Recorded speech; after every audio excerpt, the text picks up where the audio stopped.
does that fit in to a cohesive, larger vision? Most companies compete for attention. Apple competes for behavior.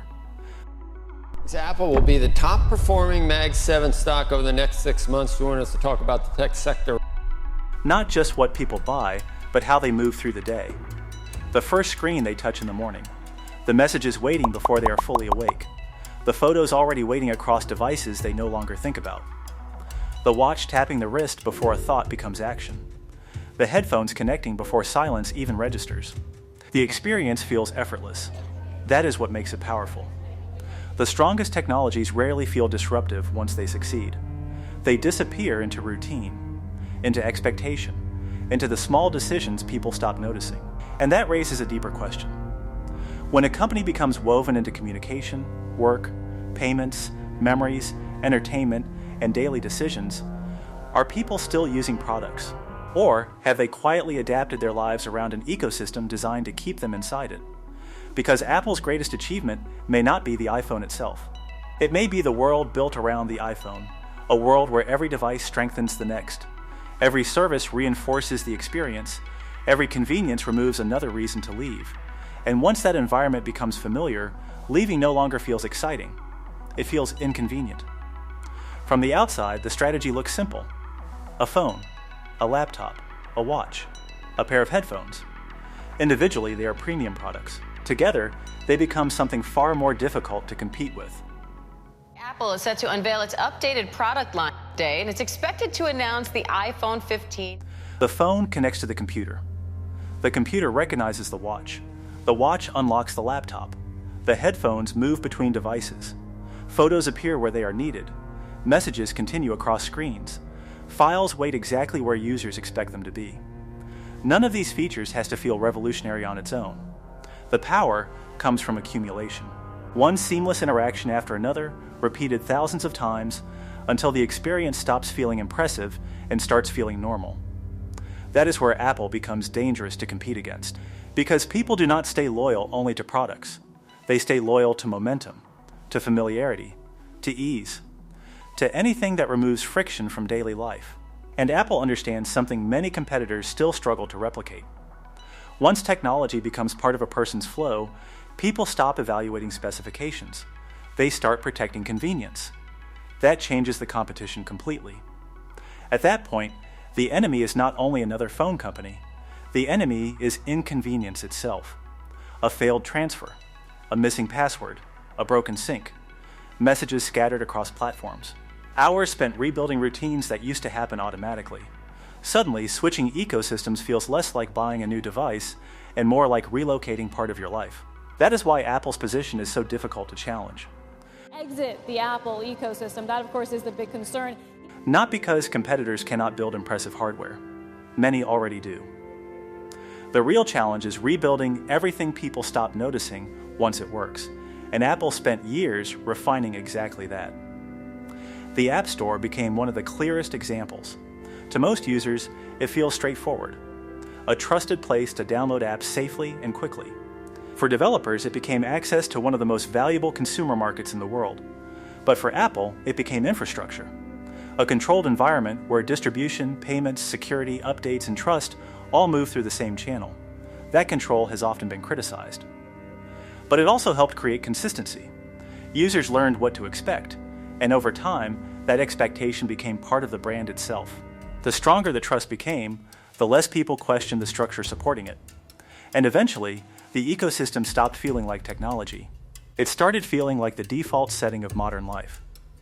That psychological shift matters more than most people realize. Because Apple is not only selling hardware, it is selling reassurance. The reassurance that devices will work together. A pair of new MacBook models, including a bold claim that the machine is, quote, the world's best. That setup will feel simple. That the experience will be polished, familiar, and stable. Over time, that reliability transformed the company into something larger than a technology brand. It became cultural identity.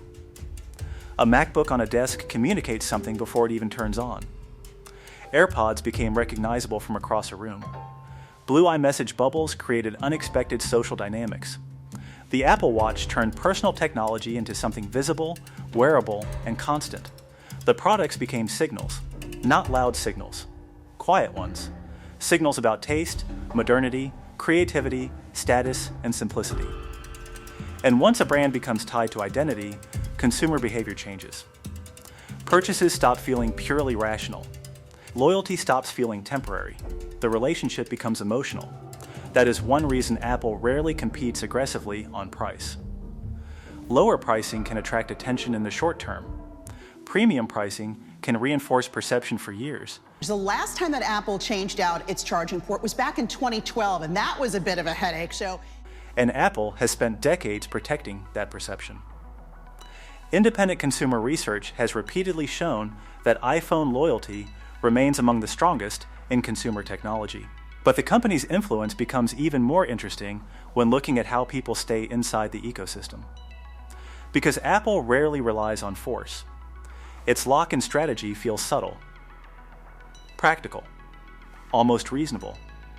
Photos are already organized, passwords are already saved, payment methods already work. Calendars, notes, backups, subscriptions, and conversations already exist inside the same environment. Leaving does not feel impossible, it just feels exhausting. And that may be even more effective. The ecosystem succeeds because it minimizes resistance. Every interaction is designed to feel slightly easier than the alternative. Over time, those small advantages compound into habit. Then habit becomes dependency. Bloomberg has learned that Apple is considering using Intel and Samsung to manufacture the Not the obvious kind. A quieter kind. The kind people only recognize when they try to leave. That is why Apple's strategy often feels less like a traditional business model and more like architecture. The company builds environments people gradually adapt themselves to, and once adaptation happens, reversing it becomes uncomfortable. Interestingly, Apple was rarely the first company into many of its biggest categories. It was not the first smartphone maker, not the first smartwatch company, not the first wireless earbud brand. But Apple repeatedly entered markets at the moment consumers were ready for products to feel complete. The company watched competitors expose weaknesses early.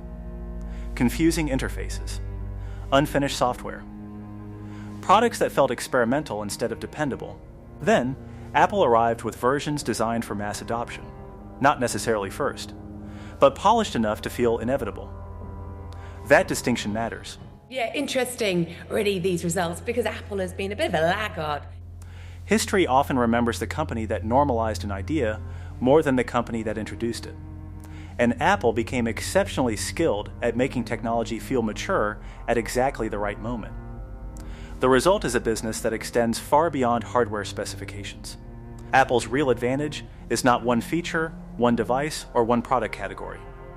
It is the way design, software, retail, payments, services, and branding reinforce one another until the experience feels unified instead of fragmented. Individually, competitors can challenge almost every piece. Together, those pieces become much harder to replace. Because products can be copied, features can be matched, prices can be undercut. But routines are harder to break.